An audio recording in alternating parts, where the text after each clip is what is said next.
Hey guys, welcome back to WD Explains. I'm Wilson, and today we're going to be looking at Hardy Weinberg equilibrium. So just a super quick intro here. What is it? Well, it's basically a population model that allows us to take a population of animals. Let's say these are birds. I'm not an artist. So we have these birds here, and let's say we want to find what's the allele frequency of a certain allele in this population. What's the genotype frequency of this population? Right? So if we want to find these things, we can use the Hardy Weinberg equilibrium. Now, in theory, this works, but in real life, it doesn't, because for a population to follow Hardy Weinberg equilibrium, it has to follow some rules, which we'll talk about in a second, that are kind of pretty unrealistic. But basically, to make a long story short here, if you want to find allele frequency or genotype, you use the Hardy Weinberg equilibrium and formulas to do it, and analyze also some other stuff, which I'll also mention. So if any of this stuff is sounding kind of totally unknown or a total mystery, like alleles, genotype, something like homozygous or heterozygous, if this stuff is kind of sounding kind of strange or you're kind of rusty on it, then you should probably go and review this stuff again, just so you can kind of be on the same page and we can kind of go forward and things will make sense. So I said that there's some kind of unrealistic rules here. That's why I involved this guy. He thinks it's kind of crazy. So these are the assumptions that have to be followed for a population to be in Hardy Weinberg equilibrium. And we've kind of said that over and over again. What it means is basically there's no evolution. The population isn't evolving. That's what this means. Basically, Hardy Weinberg equilibrium means like the genetics are in equilibrium. So it's a genetic equilibrium. So there's no evolution. And this is the kind of rules that have to occur for there to be no evolution. So there's an enormous population. This means that there's so many individuals, basically, that there's no one specific event that could like significantly change the population. Like, for example, if you're on some sort of like remote island or something, and there's like all these mammoths on there, basically, like if an asteroid came and killed 20 mammoths, if there's 1 million mammoths on the island, it doesn't matter, they're still fine. But if it killed 20 mammoths and there's only 40 mammoths, you've just lost half of the population. So it basically means that any sort of disaster, like a meteor or something like that, pretend that's a meteor, not a big piece of cheese or something, basically means that the population isn't going to be affected by like big events or stuff like that. So number 2, entirely random mating.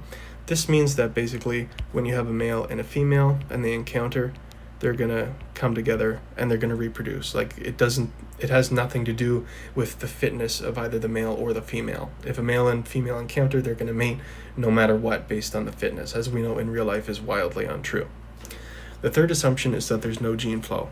This basically means that there's no immigration. So there's no genes being brought in, and there's also no emigration. So that means there's no genes leaving. There's no gene flow out of the population. So all of these assumptions so far, as you can notice, mean that the gene frequencies and allele frequencies of the population aren't changing because there's no advantage to either of them over the other. So the fourth assumption here is no mutations. This is pretty simple. A mutation can introduce a new allele, and in a Hardy Weinberg population, there would be none of that because that would change the frequencies. So there's no mutation. And number 5, there's no natural selection. So this is pretty ridiculous. You could put animals in whatever place you want. There's going to be some sort of natural selection. So this is really the one that breaks the camel's back if the other ones hadn't already. So this just means basically all the individuals in the population, no matter what their traits or how fit or unfit they are, they all have the same chance of reproducing, of early death, of whatever. They're all equal, basically, which is absolutely not how it goes in real life either. So who cares about Hardy Weinberg equilibrium? It's so unrealistic. Why would we use it? Why do we teach it? Well, it actually turns out is pretty useful.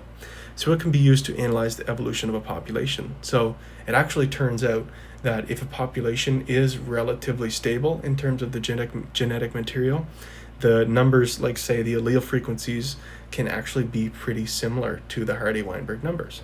So you can use them to analyze populations and see if they're evolving. Like, for example, if you see one that's pretty different from Hardy Weinberg, you can say, okay, well, actually there's an evolutionary force going on here, and then, that can be investigated.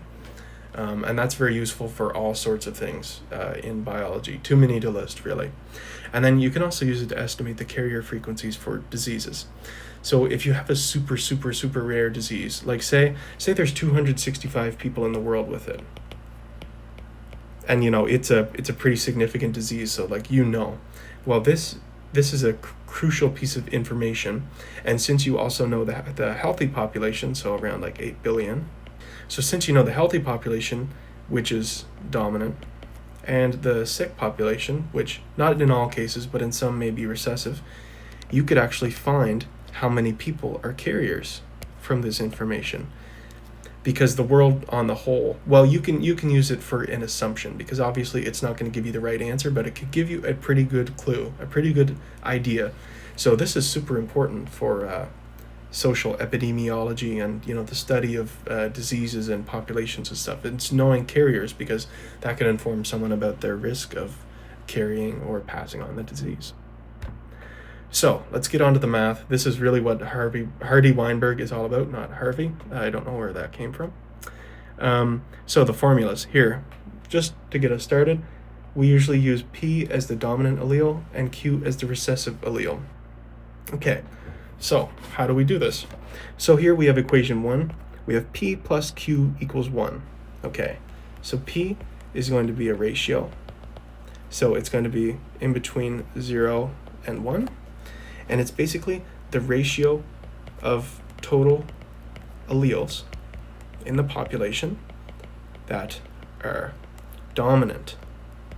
Okay, so this is the sum of the alleles in a homozygous dominant, and also the sum of the one dominant allele in heterozygous individuals.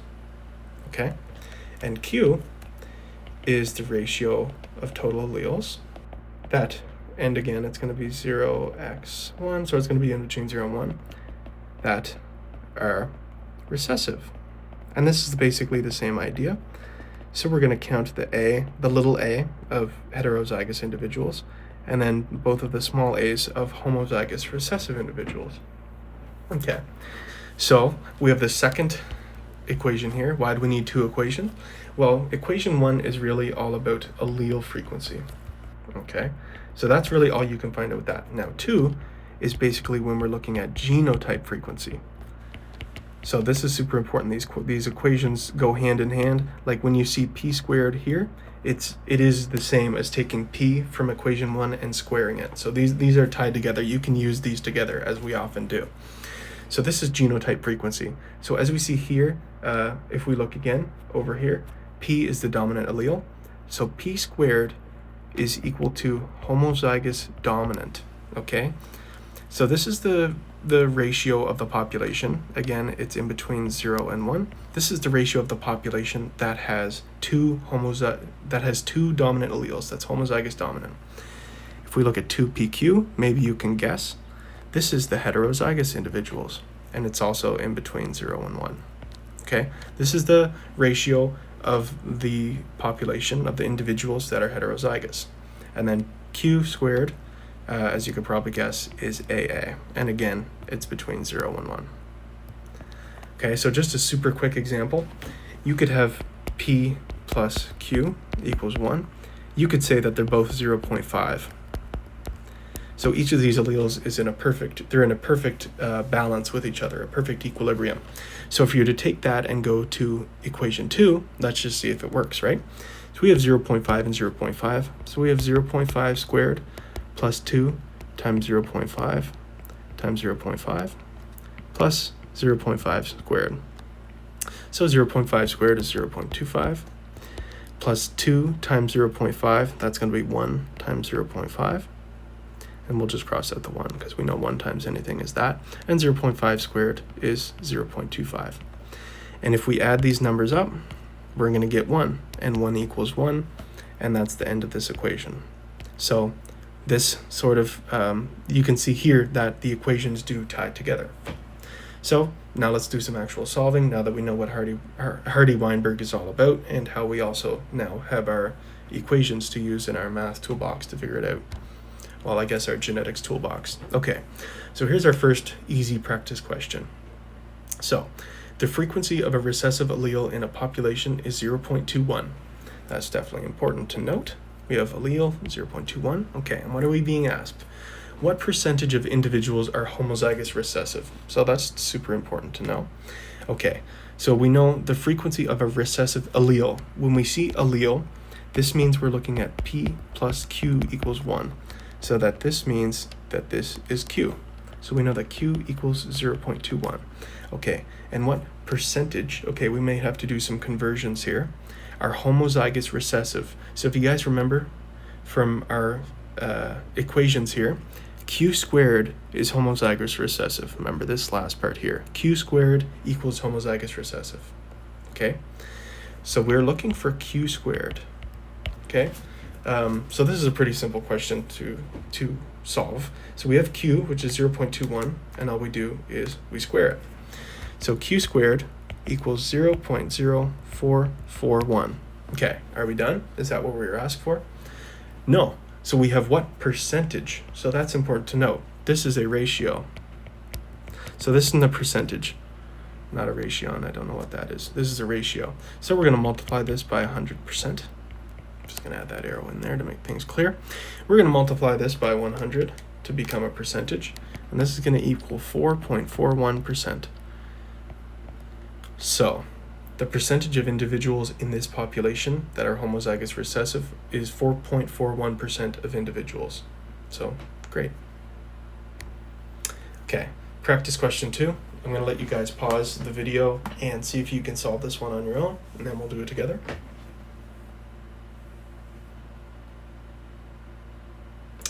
Okay, so a flock of 125 birds has 25 homozygous dominant individuals. That's definitely important. That's important. And this is definitely important too. And what are we being asked? What is the frequency of the recessive allele? Okay, so I see here we actually have the population amount. Okay, so we'll just say T equals 125. And we have homozygous dominant individuals. So that tells me that P squared equals not 25, but 25 over 125, because that's our ratio, because we remember that P squared is the ratio of homozygous dominant individuals to the total individuals, right? So if we do 25 divided by 125, that's going to equal 0.2. So P squared equals 0.2. Okay, so what do we need to find out? We're looking at what is the frequency of the recessive allele. So when we're looking at allele frequency, we're looking at equation 1. So P plus Q equals 1.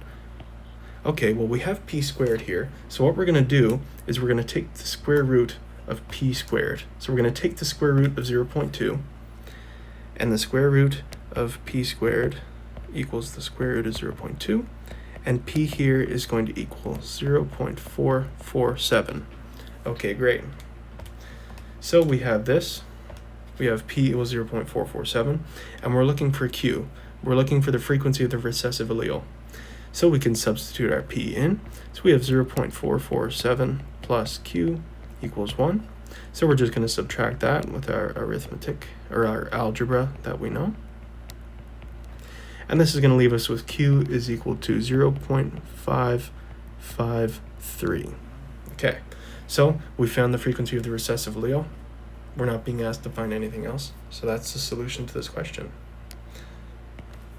Pretty simple, right? Okay, this is a super hard question that I cooked up, so I'm just going to give you guys a little bit to pause.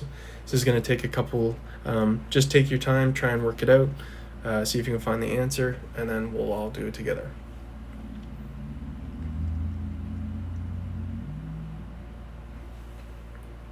So let's go over it now. So the kill gene is lethal when homozygous recessive.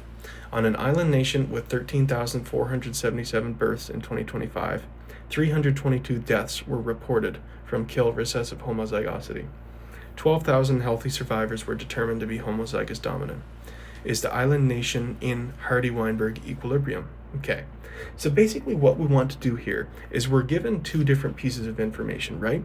So recessive homozygosity is 322 over 13,477. That's going to be our Q squared, right?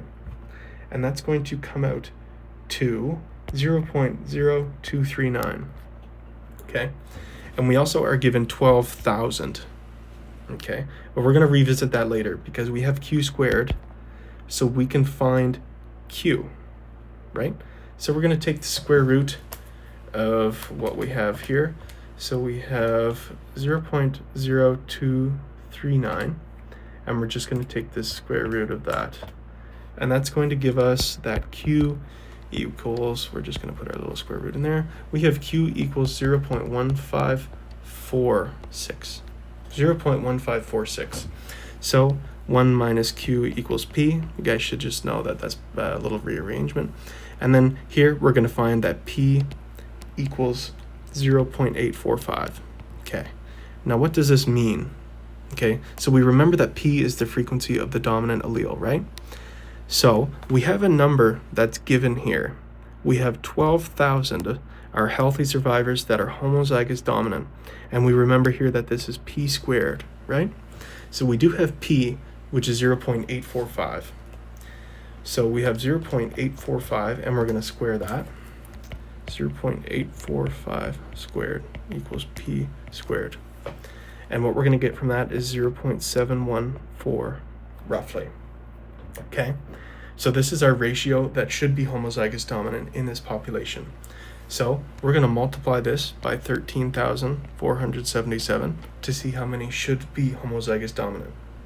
This is our new p squared. So this should give us, I'm just going to give that because it's unsure, that should equal p squared, and it should equal 12,000 if it's in Hardy Weinberg equilibrium.